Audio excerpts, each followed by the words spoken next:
भाजप आणि शिवसेनेमध्ये पुन्हा एकदा नाराजी नाट्य बघायला मिळाले। कल्याण डोंबिवलीमधल्या भाजपच्या ऑपरेशन कमळमुळे शिंदेंच्या शिवसेनेमध्ये मोठी खळबळ माजली आहे। या नाराजी नाट्याचे पडसाद कालच्या राज्यमंत्री मंडळाच्या बैठकीमध्ये देखील बघायला मिळाले।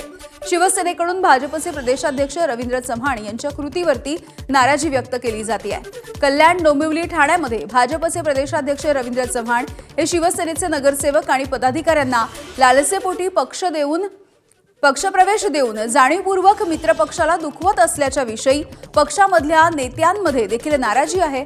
या वादावरती पडदा पडला असला तरी देखील अंतर्गत धुसफूस अद्यापही कायम आहे। दरम्यान शिंदेंच्या शिवसेनेमध्ये कोणत्या कारणांमुळे ही नाराजी वाढली आहे आपण बघूयात।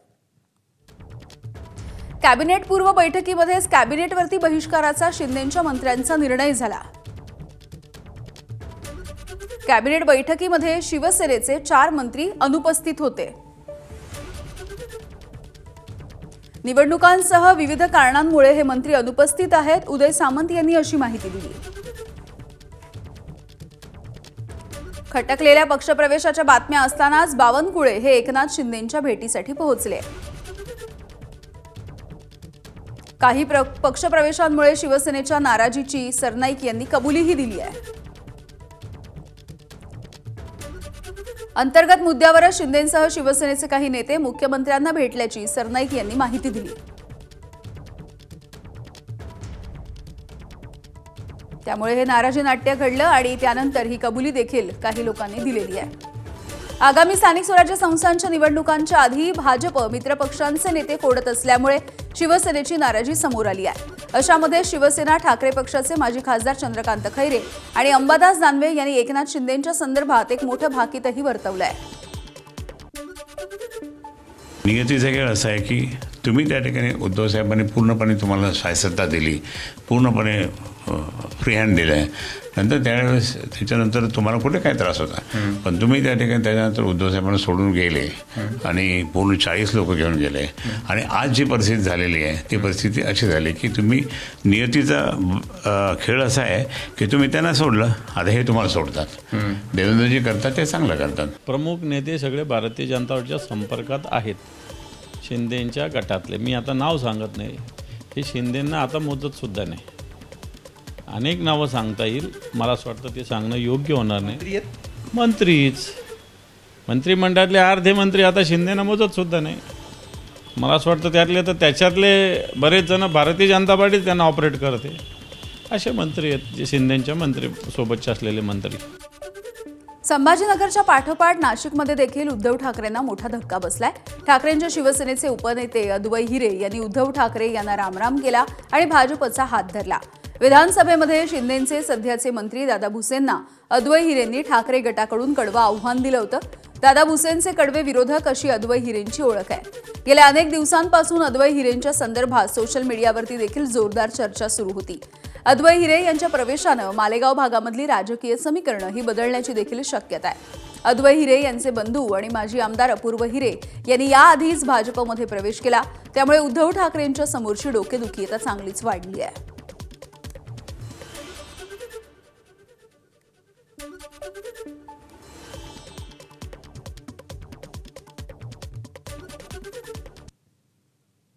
जिल्हा परिषद आणि महानगरपालिकेच्या निवडणुकांमध्ये दोन्ही ठिकाणी भारतीय जनता पक्षाचा महापौर आणि भारतीय जनता पक्षाचा जिल्हा परिषद अध्यक्ष हा करण्याच्यासाठी आम्ही सगळेजण कटिबद्ध आहोत। इतक्या मोठ्या प्रमाणात माझ्या पक्षप्रवेशाला विरोध होईल असं मला वाटलं नव्हतं, पण महाराष्ट्राच्या कॅबिनेटवर बहिष्कार घालेपर्यंत विरोधी पक्ष गेला, ही खूप आश्चर्याची गोष्ट आहे।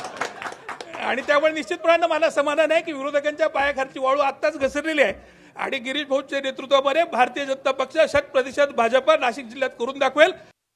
आजची जी बैठक आहे ती राज्यव्यापी शिवसेना भारतीय जनता पक्ष युतीचा धर्म पाळणं यावरची बैठक आहे। आणि तुम्ही ज्यांचं नाव घेतायत त्यांचं डिपॉझिट मालेगावच्या जनतेने जमा केलेलं आहे। मला वाटतं की काही चुकीच्या बातम्या काही प्रसार माध्यमातून पुढे आल्या। शिवसेनेने या गोष्टीची सुरुवात केलेली नाही। अंबरनाथचे नगरसेवक असतील, कल्याण डोंबिवलीचे नगरसेवक असतील, तर यांचा प्रवेश आधी भारतीय जनता पक्षाने केलेला. अवघ्या 24 तासांमध्ये कोल्हापूरच्या कागलमधलं चित्र पालटून गेलंय. कालपर्यंत कागलमध्ये माजी खासदार संजय मंडलिक आणि समरजितसिंह घाटगे हे एकत्र होते. मात्र अवघ्या 24 तासामध्ये शरद पवार यांच्या पक्षाचे समरजित घाटगे आणि अजित पवार पक्षाचे मंत्री हसन मुश्रीफ हे दोन्ही कट्टर विरोधक नगर परिषदेच्या निवडणुकीसाठी एकत्र आले. त्यामुळे माजी खासदार संजय मंडलिक एकाकी पडलेले आहेत. कोल्हापूरच्या पाठोपाठ कागलमध्ये अजित पवार आणि शरद पवार यांची राष्ट्रवादी काँग्रेस एकत्र आलेली बघायला मिळतेय. मुश्रीफांच्या गटाला नगराध्यक्षपद तर उपनगराध्यक्षपद समरजितसिंह घाटगे यांच्या गटाला देण्याचा निर्णय देखील यावेळेला घेण्यात आलाय. त्यामुळे जी ताकद एकमेकांच्या विरोधामध्ये वापरली तीच मतदारसंघासाठी वापरू शकलो तर चांगलं होईल अशा शब्दामध्ये हसन मुश्रीफांनी आपल्या भावना मांडल्या. तर अदृश्य शक्तीचा आशीर्वाद राहिला तर ही युती दीर्घकाळ टिकेल असा विश्वास समरजित घाटगे यांनी व्यक्त केला आहे.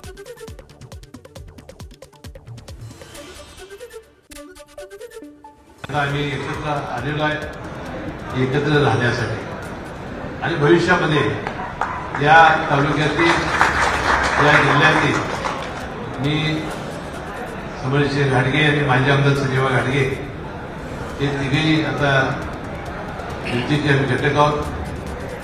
अजून ते शाहू आघाडी आहे त्यांची, परंतु ज्या पद्धतीने त्यांनी वर्णन केलं मला वाटतं ते युतीतले घटक झालेले आहेत. कोणी गेलं नाही, मध्यस्थांनी बोलून घेऊन ते केलं. त्यांनी जाऊन मध्यस्थी करा का मी जाऊन मध्यस्थी करा असं नाही. वरिष्ठांना वाटलं की हे मिटलं पाहिजे म्हणून त्यांनी आम्हाला बोलून घेतलं. सोलापूर जिल्ह्यामधल्या अनगर नगरपंचायतीच्या नगराध्यक्षपदासाठी बंदूकधाऱ्यांच्या उपस्थितीमध्ये अर्ज भरणाऱ्या उज्ज्वला थिटे यांचा अर्जच बाद झाला आणि यानंतर नुकतेच भाजपवासी झालेले राजन पाटील यांच्या चिरंजीवांनी जल्लोष केलाय. बाळाराजे पाटील यांनी जल्लोषाच्या भरामध्ये थेट राज्याचे उपमुख्यमंत्री अजित पवार यांना आव्हान दिलंय. आमच्या नादाला लागायचं नाही असा इशारा देखील त्यांनी दिलेला आहे. त्यांचा एक व्हिडिओ देखील सध्या व्हायरल होतोय ज्यामध्ये अजित पवारांना वाकून ते नमस्कार करताना देखील दिसत आहेत.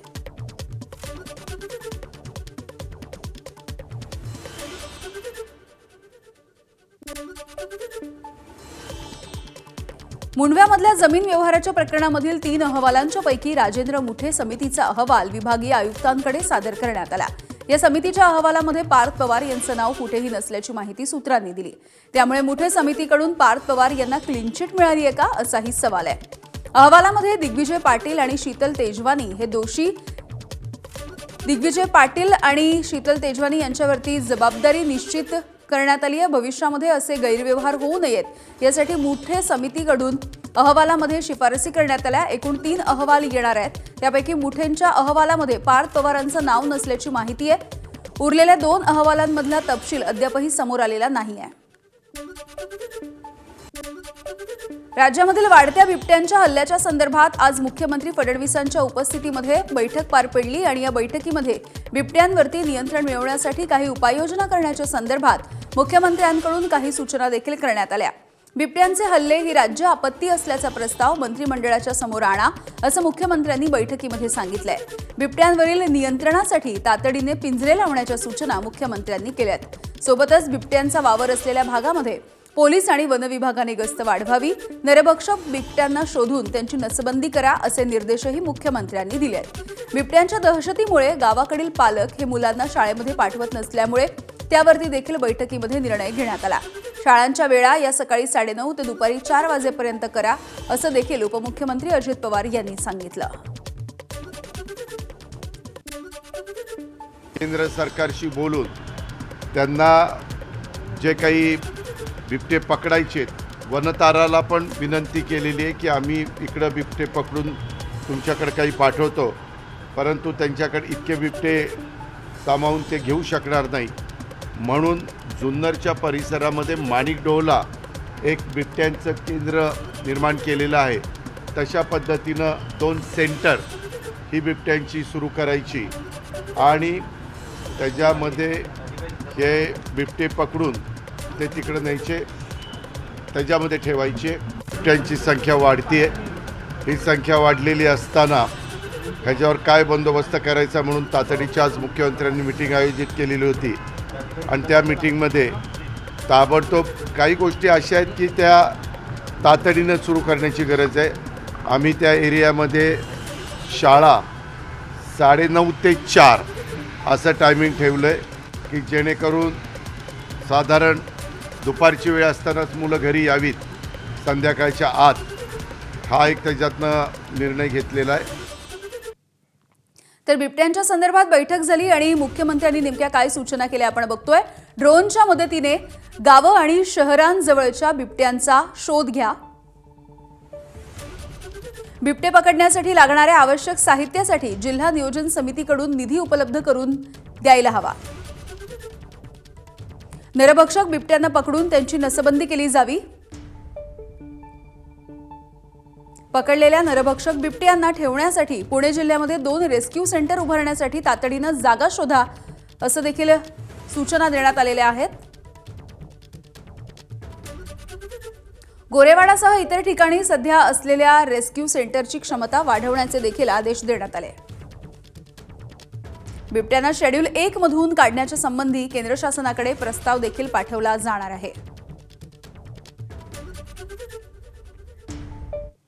पुढची एक मोठी बातमी. भारताला हिंदू राष्ट्र जाहीर करण्याची गरज नाही, कारण भारत आणि हिंदू एकच आहेत असं मोठं वक्तव्य सरसंघचालक मोहन भागवतांनी केलंय.